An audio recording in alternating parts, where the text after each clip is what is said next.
This is Electronics Project 3, and we built a conveyor system here that detects if it's a large or small Lego block that goes through, and uses a servo to place them on either side of the conveyor so it can go into two different baskets here, which we don't have, but that is essentially what it does. And here's our code and a flow chart that we made.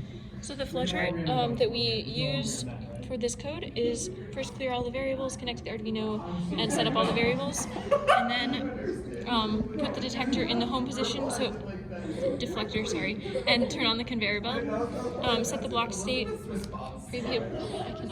previous block state equal to the block state.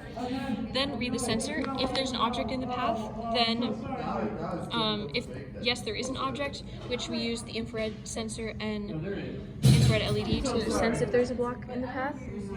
So if the voltage from that was greater than 4, then there was a block in the path, and then set the block state equal to 1. If the block state was 1 and there was no block previously, then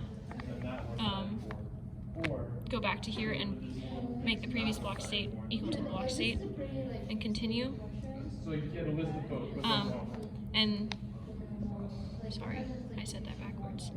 If yes, it did just enter the sensor, meaning that there is a block there now, but there wasn't before, then start the timer and then go back. If not, then just go back.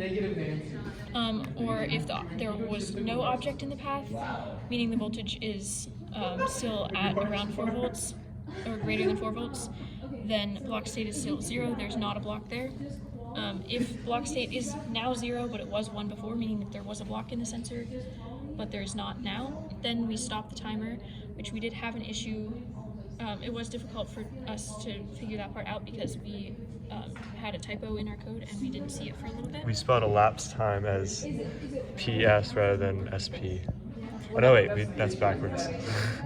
It's elapsed, yes. elapsed. We spelled it okay, right. yeah. And then calculate the size of the block, which we basically used the time. So if the time was greater than 1 second, then we called it a large block, and if it was less than 1 second, we called it a small block. Since when we timed it, it was about 0.6. We figured it out by letting a large block versus a small block go through the conveyor and timing how long it took using separate code that we made. Yes.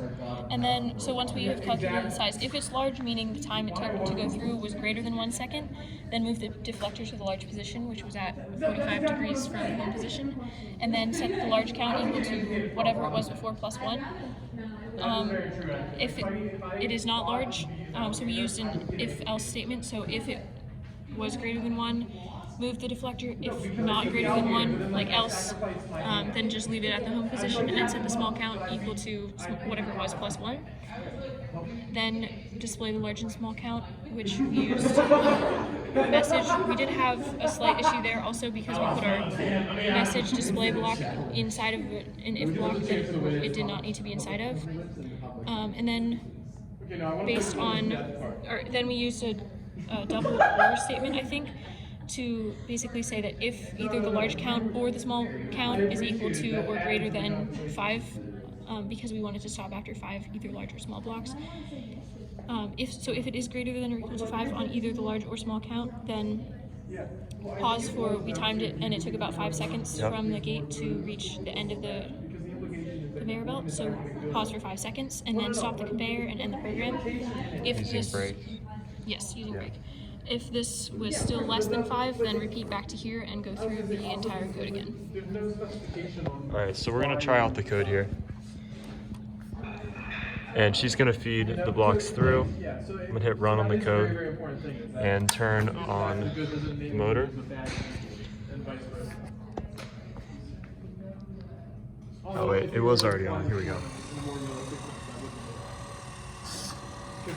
So for the larger block, the servo turned and it lets the bigger block go through.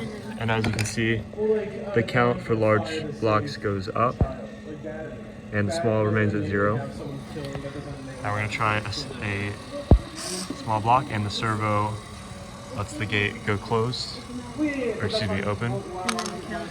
And the count updates as well, yes. One small, one large. Another small block is going through right now.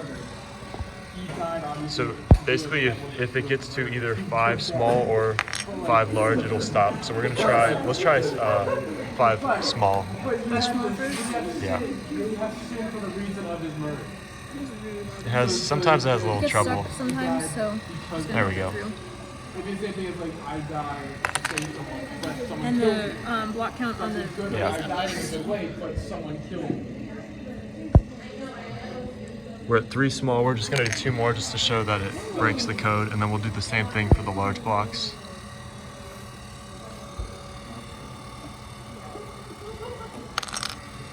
Here's our 5th one. Yep. And then it turns off the conveyor once all 5 are there. And it shows that we had 5 small blocks. And now we're gonna do the same thing. I'm gonna hit run again. So we both agree, but not for the same reason. And now we're gonna try it with 5 large. Let's just do 5 in a row large. Okay. We'll do some, for some small. All right, maybe like, yeah.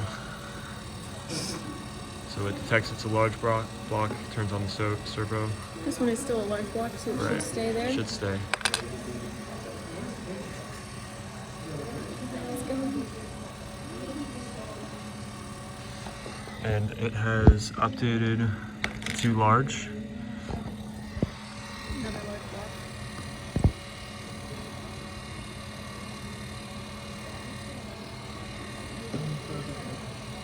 Now it is on 3. Here comes a small block, so it should go back to its home position, Yep. which it did.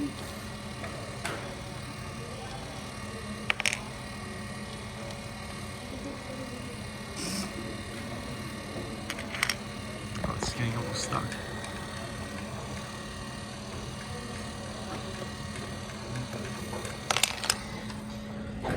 The code is updated to 4 large and 2 small, which is correct. And then this should be the final large block and it should stop the code.